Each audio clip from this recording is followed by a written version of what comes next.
जय श्री राम दोस्तों, मैं टिकमचंद चौधरी आप सभी का स्वागत करता हूं। ठीक है, आपके अपने यूट्यूब चैनल पीटी हिस्ट्री वाला पर।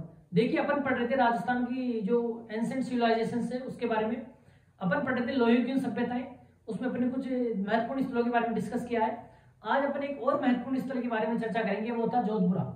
चूंकि जोधपुरा सभ्यता आपके जयपुर में विकसित हुई थी और इसके बारे में अपन ने कई बार पहले बीच बीच में डिस्कस किया है कि यहाँ पर ओसीपी ओकर पोट्री नामक बर्दवान पाए जाते थे जो कि ताम्रयुगीन सभ्यता से संबंधित थे। क्योंकि यहाँ पर ये ध्यान रखने की बात है कि जो जोधपुरा है, जोधपुरा से ताम्र और लोह दोनों युगीन सभ्यता के अवशेष मिले हैं। यानी मोटे तौर पर मैं ये कह सकता हूँ कि यहाँ से लगभग 2500 ईसा पूर्व से लेकर 200 ईस्वी तक के प्रमाण यहाँ पर क्रम से देखने को मिलते हैं। यहाँ पर ताम्रयुगीन प्रमाण, लोहयुगीन प्रमाण, चूंकि लोहयुगीन के बाद में यहाँ पर मौर्य, शुंग और कुषाण काल तक के प्रमाण यहाँ पर दिखाई देते हैं।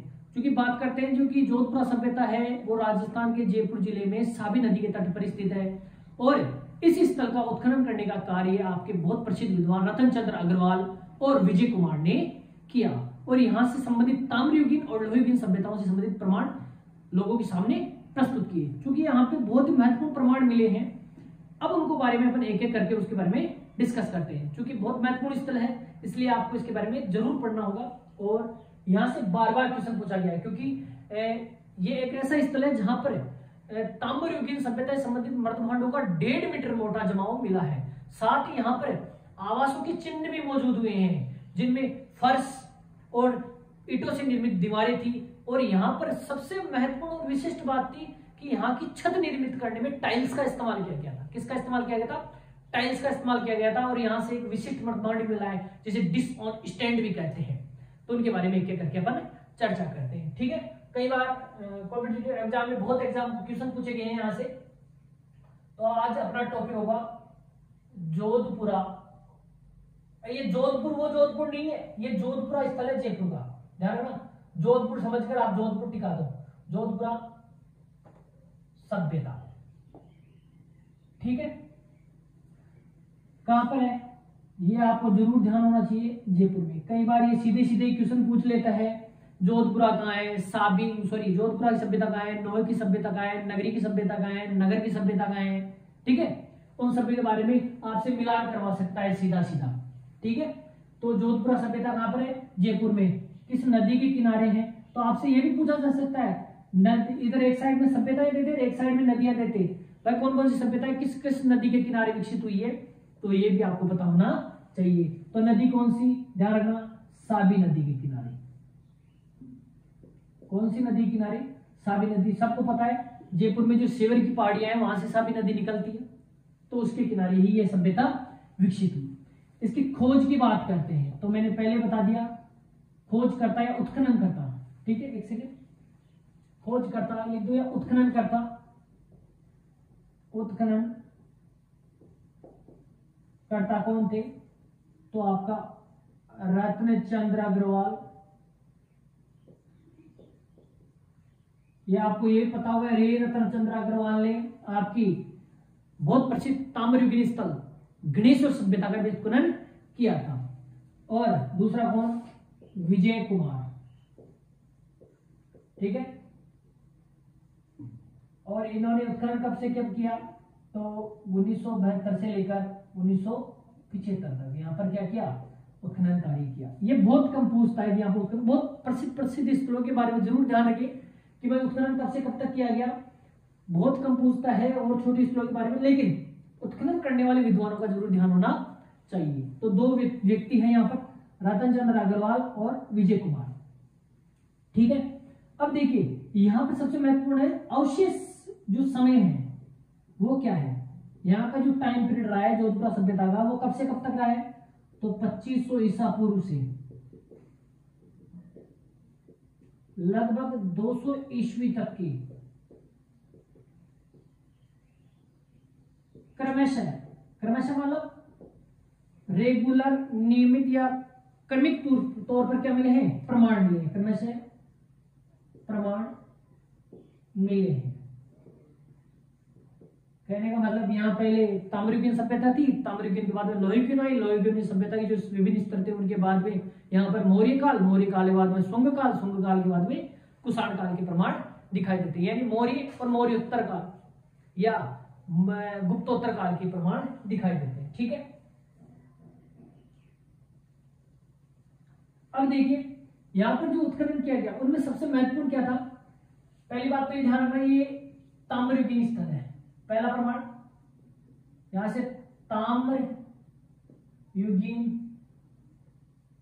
प्रमाण सामने आए हैं। क्या सामने आए हैं? ताम्रयुगीन प्रमाण सामने आए। अभी ताम्रयुगीन प्रमाणों में क्या सामने आए हैं, तो सबसे महत्वपूर्ण चीज है कि जो ताम्रयुगीन सभ्यताएं थी उनका एक विशिष्ट मृदभांड हुआ करता था, उसे ओसीपी, ओकर करण पोट्री के नाम से जाना जाता है, जिसे अपन गेरिक रंग के मृदभांड भी कहते हैं, या जिसको अपन कपीस वर्णी मृदभांड भी कहते हैं। अपन ने जब गणेश्वर सभ्यता पढ़ी थी वहां पर पढ़ा था अपन ने भी कपीस वर्णी मृदभांड यहाँ पर पाए गए हैं, वही कपीस वर्णी मृदभांड। अब देखो गणेश्वर से मिले उन इस मृदभांडों को कपीस वर्णी कहा गया है, यहां से मिले मृदभांड इनको कपीस वर्णी नहीं बल्कि ओसीपी, ओसीपी यानी आपके गेरुए रंग के मृदभांड प्राप्त हुए, जिनको अक्सर विद्वान अन्य किस नाम से पुकारते हैं, इनको कपीसवर्णी मृदभांड भी कहते हैं। क्या कहते हैं? कपीसवर्णी मृदभांड कहते हैं। तो आप कभी भी कंफ्यूज मत होना, अगर कपीसवर्णी मृदभांड की चर्चा करें तो ध्यान रखना ये ताम्रयुगीन सभ्यता से संबंधित है, या आपको बोले ओसीपी या गेरुए रंग के जो मृदभांड है वो किससे संबंधित है? ताम्रयुगीन सभ्यताओं से संबंधित है, यानी ये दोनों एक ही चीज है। इन्हीं गेरुए रंग के मृदभांड को कपीसवर्णी मृदभांड कहा गया है। ठीक है, ओसीपी। अब देखो यहाँ पर ओसीपी से संबंधित 1.5 मीटर मोटा जमाव पाया गया है। कितना मोटा? 1.5 मीटर मोटा जमाव पाया गया है। इसका मतलब यहाँ पर बड़े स्तर पर ताम्रयुगीन सभ्यता विकसित रही। यहां से ओसीपी, ओसीपी का मतलब समझ जाना, ओसीपी का 1.5 मीटर मोटा जमाव पाया गया है। क्या पाया गया है? 1.5 मीटर मोटा जमाव पाया गया। अब आपसे सीधा क्वेश्चन करेगा, राजस्थान की ताम्रयुगीन सभ्यता से संबंधित वह कौन सा स्थल है जहां से 1.5 मीटर मोटा ओसीपी मृदभांडों का जमाव पाया गया है? अब ताम्रयुगीन की बात करते हैं आप सीधा गणेश्वर ठोको, लेकिन बेटा यहाँ पर गणेश्वर नहीं ठोकना है, यहाँ ठोकना है जोधपुरा, क्योंकि 1.5 मीटर मोटा केवल जोधपुरा से मिल रहा है। ठीक है, इतना बड़े स्तर पर मृदभांड ओसीपी के प्रमाण यहीं से मिले हैं। ठीक है, और साथ में ध्यान रखना, साथ में क्या हुआ कि यहाँ पर ताम्रयुगीन स्तर से क्या देखा गया है, यहाँ पर आवासों के प्रमाण देखे गए हैं। तो देखो इसी स्तर से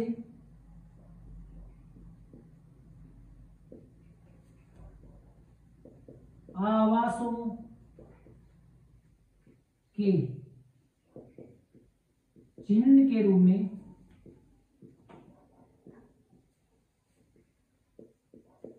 फर्श, फर्श का मतलब जानते हो? चबूतरा, फर्श व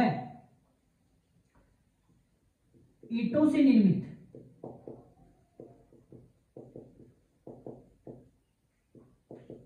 दीवारें, ईंटों से निर्मित दीवारें पाई गई है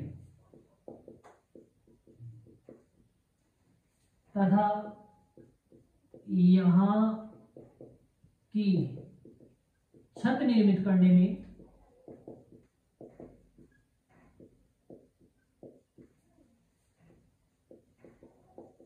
टाइल्स का प्रयोग किया जाता था। किसका प्रयोग किया जाता बेटा जी? यहाँ पर टाइल्स का प्रयोग किया जाता था। गजारिया टाइल्स का नाम सुना होगा, लेकिन वो नहीं, उस समय की टाइल्स दूसरी वक्त थी, तो गजारिया टाइल्स मत कर देना भाई। यहाँ पर टाइल्स का इस्तेमाल किया जाता था। और देखिए टाइल्स के साथ साथ यहाँ पर घास फूस की छतें भी देखी गई है। ठीक है, तो ये मत समझना कि केवल टाइल्स का इस्तेमाल किया जाता, टाइल्स के प्रमाण मिले यहाँ से, तो टाइल्स की छत का इस्तेमाल किया जाता था। ठीक है, इस प्रकार के यहाँ से क्या मिले हैं? कुछ प्रमाण मिले। किससे? जोधपुरा से। जोधपुरा से फिर से देख लेना, जोधपुरा सभ्यता है, आपसे सीधा पूछ सकता है कहां पर है, पहली बात तो जयपुर। किस नदी के किनारे है, तो सावी नदी के किनारे है। उत्खनन करता बहुत प्रसिद्ध विद्वान रतनचंद्र अग्रवाल और विजय कुमार, जिन्होंने आपकी ताम्रयुगीन बहुत प्रसिद्ध स्थल गणेश्वर का भी उत्खनन किया।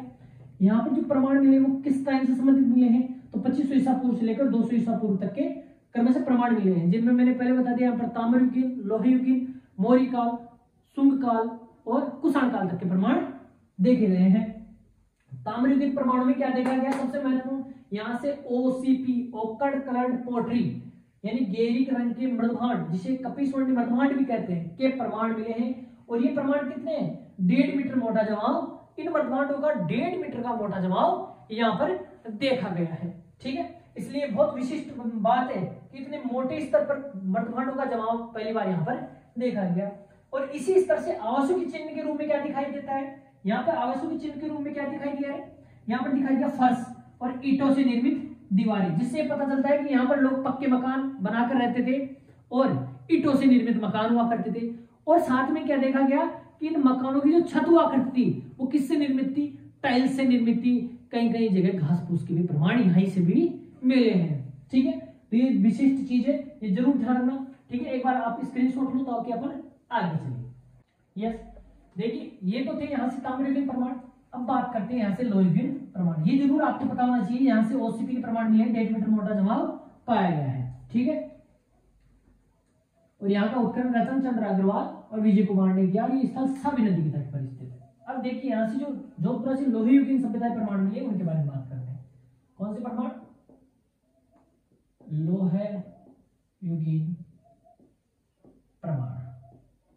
ठीक है, अब लोहयुगीन प्रमाणों में मैंने पहले बताया था कि अपन ने इसके बारे में पहले ही पढ़ा है कि PGW पेंटेड ग्रे वेयर, यानी चित्रित धूसर रंग के मर्दभांड किससे संबंधित है, लोहे युग से संबंधित है। और उत्तर वैदिक काल या आपके मोटे तौर पर बोले तो महाकाव्य काल या महाभारत काल से संबंधित ये मर्दभांड है। और इनको आदि आर्य संस्कृति का मर्दभांड भी माना जाता है, तो उसके प्रमाण भी यहां से मिले हैं। तो देखो यहां से PGW यानी चित्रित धूसर या स्लेटी, जिसको आप बोलते हो रंग के मर्दभांड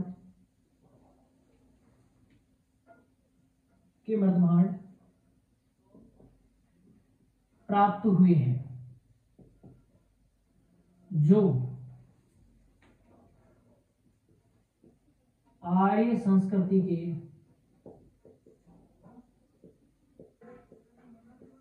मृदभांड है। और किससे संबंधित है, लोहे युग से संबंधित है। ठीक है, तो पीजीडब्ल्यू अपन ने पहले ही पढ़ा है।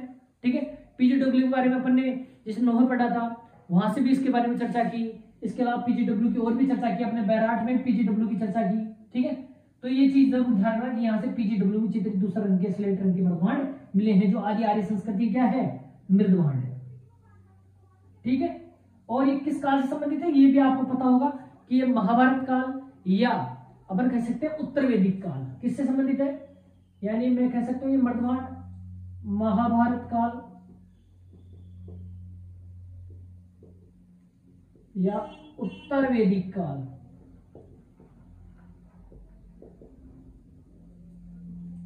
से संबंधित।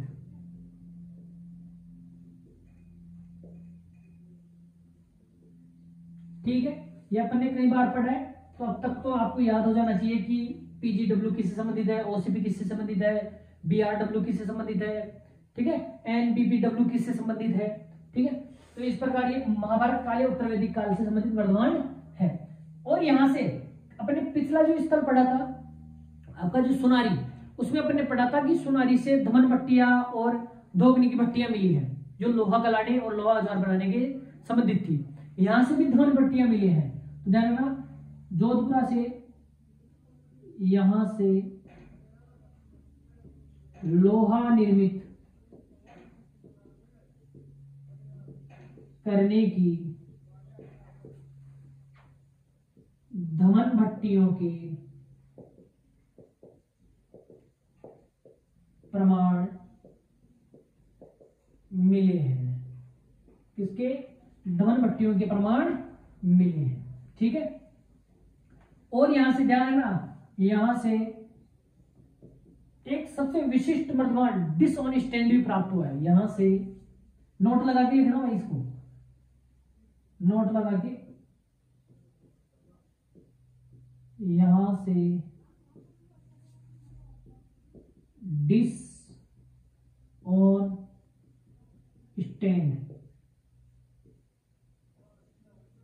डिसऑनेस्टेंड नामक विशिष्ट मर्दमान मिला है।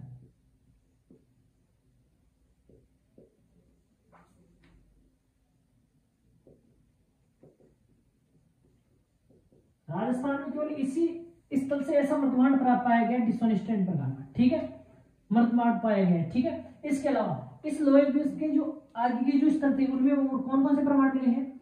तो यहां से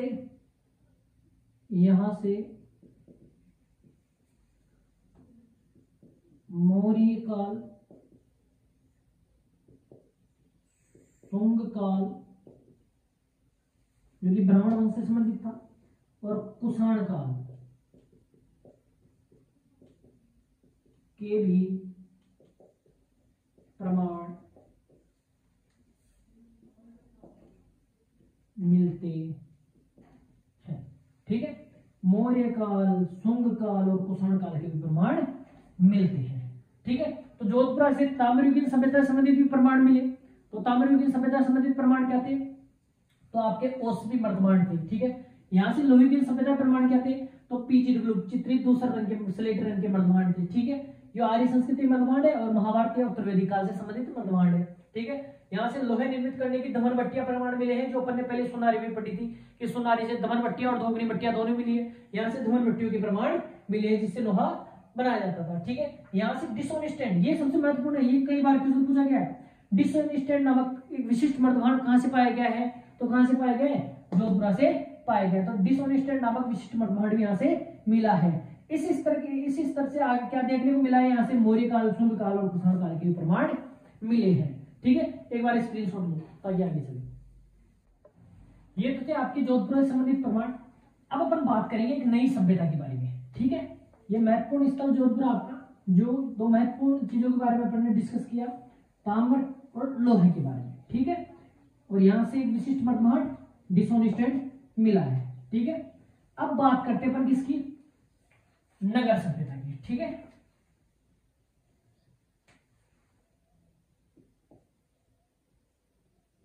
ये नगर कहां पर स्थित है? टोंक में स्थित है। कहां पर स्थित है? टोंक में। ठीक है, जो ये नगर है, देखो इसे यहां पर उत्खनन करने का कार्य श्री कृष्ण कुमार और केवी सुंदरानंद ने यहां पर किया। इसके बाद द्विवेदी साहब ने भी यहां पर उत्खनन का कार्य किया। लेकिन दो महत्वपूर्ण व्यक्ति जिनका आपको नाम ध्यान रखना है। अब देखो यहां पर जब उत्खनन किया गया तो यहां से सबसे महत्वपूर्ण बात थी कि यहां से कुछ आपके तांबे के बने सिक्के, इसके अलावा यहां से जो कि मालूकालीन टकसाल के प्रमाण, और इसके अलावा यहां पर गुप्तोत्तर कालीन प्रमाण देखे गए हैं। तो उनके बारे में अपन एक एक करके डिस्कस करते हैं। ठीक है, तो नगर कहां पर स्थित है? टोंक में। एक नगरी भी है, ध्यान रखना, नगरी चित्तौड़गढ़ में है। नगरी की बात करेंगे तो कहां पर? चित्तौड़गढ़ में। ठीक है, डॉक्टर डी आर बंटाल के उत्खनन। नगर की बात करेंगे तो कहां पर? टोंक में। और यहां पर उत्खनन का कार्य, उत्खननकर्ता कौन कौन थे? तो श्री कृष्ण कुमार और सोदरानंद, इन दोनों ने मिलकर यहां पर क्या किया? उत्खनन किया। ठीक है, इतना सा जरूर ध्यान रख लेना। अब देखिए यहां पर लोहयुगीन सभ्यता के प्रमाण मिले। इनमें सबसे महत्वपूर्ण और विशिष्ट चीज तो ये देखी गई है कि यहां से मालव जनपद से संबंधित सबसे विशिष्ट और महत्वपूर्ण प्रमाण देखे गए। यहां पर ध्यान रखना, वर्ष 1871-72 में प्रसिद्ध विद्वान A.C.L. कार्लाइल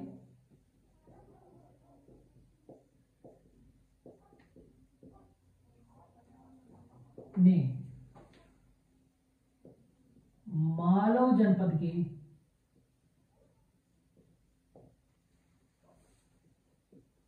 6000 ताम्र सिक्के खोज निकाले। कितने? 6000 ताम्र सिक्के खोज निकाले, जिन पर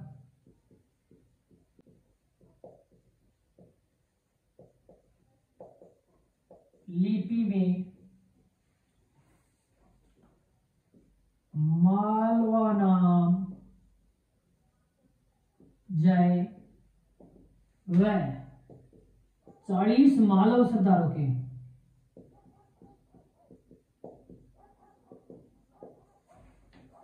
नाम लिखे हुए हैं।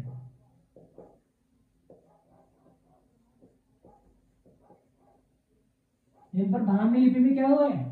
एक तो सब लिखा है मालवा नाम जय और 40 मालव सरदारों के नाम लिखे हुए हैं। यहाँ पर इन सिक्कों की प्राप्ति किसको हुई? तो 1871-72 में एसीएल कार्लाइल ने। किसने? एसीएल कार्लाइल ने क्या कर दिए?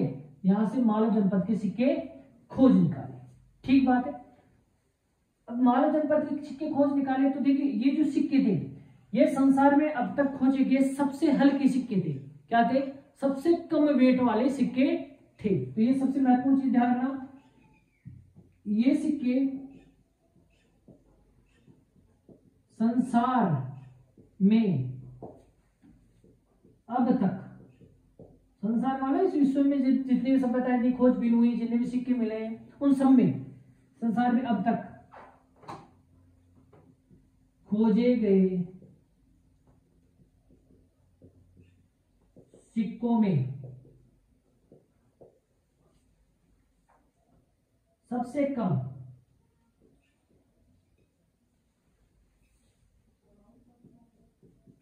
वजन व आकार वाले सिक्के थे। और इनका वजन कितना था? इनका वजन 1.5 ग्रेन से लेकर कितना था? 10 ग्रेन तक, यानी बहुत कम। इन सिक्कों का वजन कितना था? 1.5 ग्रेन से लेकर 10 ग्रेन तक इन सिक्कों का वजन हुआ करता था। क्योंकि अपन ने पहले ही पढ़ा है मालव जनपद से संबंधित सिक्कों के बारे में जब हमने डिस्कस किया था तो उन्हें बहुत अच्छे से अपन ने इसके बारे में पढ़ा था। तो ठीक है, तो ये सिक्के संसार में अब तक खोजे गए सिक्कों में सबसे कम वजन और आकार के, सबसे छोटे आकार के सिक्के हैं, जिनका वजन कितना है? 1.5 ग्रेन से लेकर 10 ग्रेन तक का है। ठीक है, अब देखो इतने बड़े स्तर पर 6000 ताम्र सिक्के मिला और जो मालव जनपद से संबंधित, तो इससे यह पता चलता है कि संभवतः यहाँ मालव जनपद की क्या रहा होगा? राजधानी रहा होगा, और यहाँ पर मालव जनपद की क्या रही होगी? टकसाल रही होगी। तो ये दो चीजें भी आपको ध्यान रखनी होगी। ये है यानी कौन? नगर। नगर क्या रहा होगा? यह है मालव जनपद की राजधानी, मालव जनपद की राजधानी वह मालव जनपद की टकसाल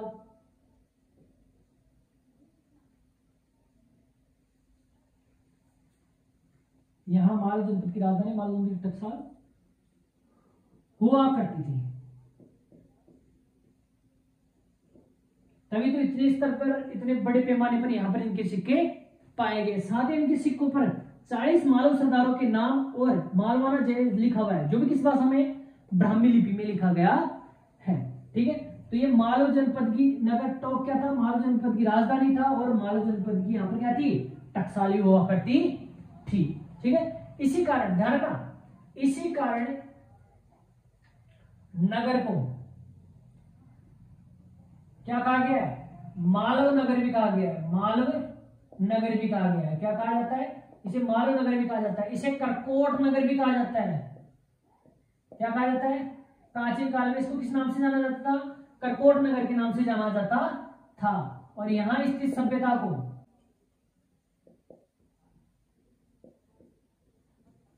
नगर फोर्ट स्थित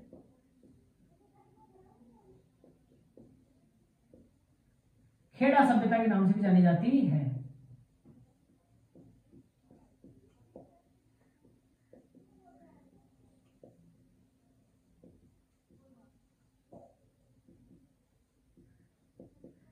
किस नाम से जानी जाती है?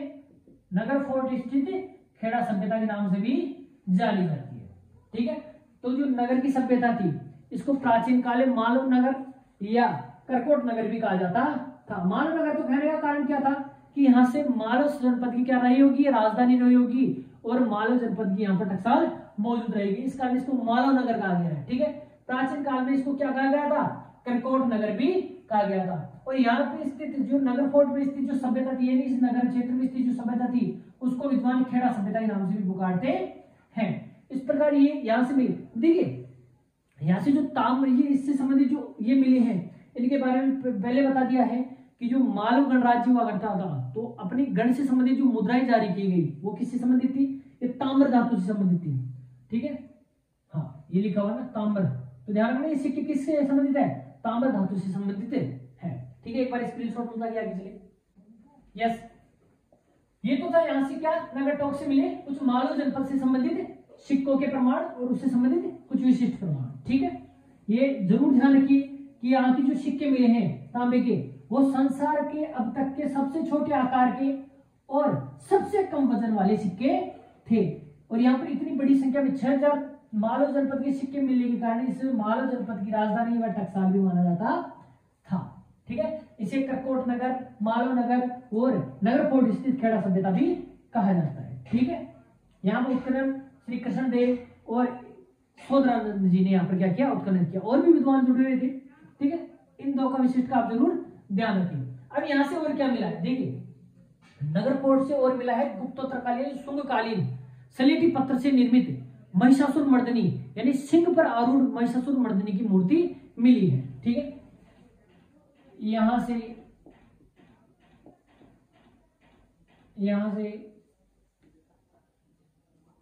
गुप्तोत्तर, यहां से गुप्तोत्तर काल, यानी गुप्तोत्तर काल में किससे संबंधित? शुंग काल की सलेटी पत्थर की, पत्थर का जरूर ध्यान रखना भाई, ये क्वेश्चन पूछा जा सकता है। सलेटी पत्थर की सिंहासन सिंहारूढ़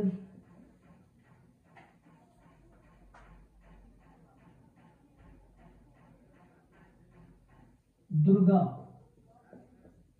की मूर्ति, यानी महिषासुर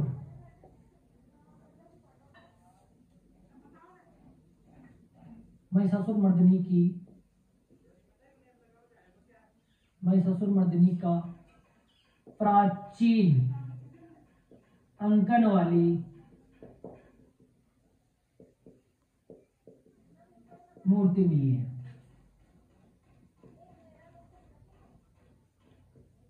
प्राचीन अंकन वाली क्या मिली है? मूर्ति मिली है सिंहारूढ़ दुर्गा की। किसकी? सिंहारूढ़ दुर्गा की। किस पत्थर से निर्मित? सलेटी पत्थर से निर्मित एक मूर्ति मिली है जो कैसी है? महिषासुर मर्दनी। महिषासुर का वध किया जब दुर्गा ने, तो सिंह पर अवतार लिया था उसने, तो उससे संबंधित मूर्ति मिली है। उसका क्या मिला है? प्राचीन अंकन वाली यहाँ पर मूर्ति मिली है। और यहां से क्या मिला है? अभी एक गुप्त काल या शुंग काल संबंधित थी। यहां से मोदक रूप में गणेश जी, गजानन गणेश जी का अंकन मिला है।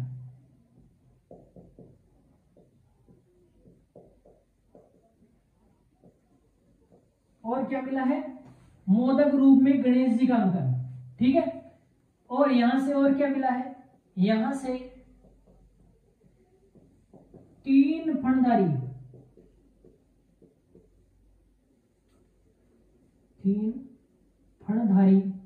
नाग का अंकन भी मिला है। किसका, 3 फणधारी नाग का अंकन भी मिला है। ठीक है, तो ये कुछ विशिष्ट और प्रमाण थे। तो 3 विशिष्ट प्रमाण क्या है, एक तो यहां से गुप्तोत्तर कालीन या शुंग काल की सलेटी पत्थर से निर्मित सिंहारूढ़ दुर्गा की मूर्ति, जिसे महिषासुर मर्दिनी के नाम से जाना जाता है, उसका प्राचीन अंकन वाली मूर्ति मिली है। यहीं से मोदक रूप में गणेश जी का भी अंकन मिला है और यहीं से 3 फणधारी नाग का अंकन भी देखा गया है। इस प्रकार आपकी आज अपने 2 सभ्यताएं पढ़ी। एक तो पढ़ी आपकी कौन सी, जोधपुरा, और एक पढ़ी अपन ने नगर फोर्ट वाली सभ्यता। ये 2 महत्वपूर्ण सभ्यताएं थी जो आज की इस क्लास में कंप्लीट हुई है। अब इससे संबंधित आपको कोई डाउट हो तो आप जरूर कमेंट सेक्शन में आप कमेंट कीजिए, ताकि आपके डाउट को किया जा सके, सोल्व किया जा सके। ध्यान रखिए ये दोनों स्थल बहुत महत्वपूर्ण है और इससे संबंधित ये प्रमाण यहाँ से बार बार क्वेश्चन पूछे गए। जय श्री राम, खमा गणित।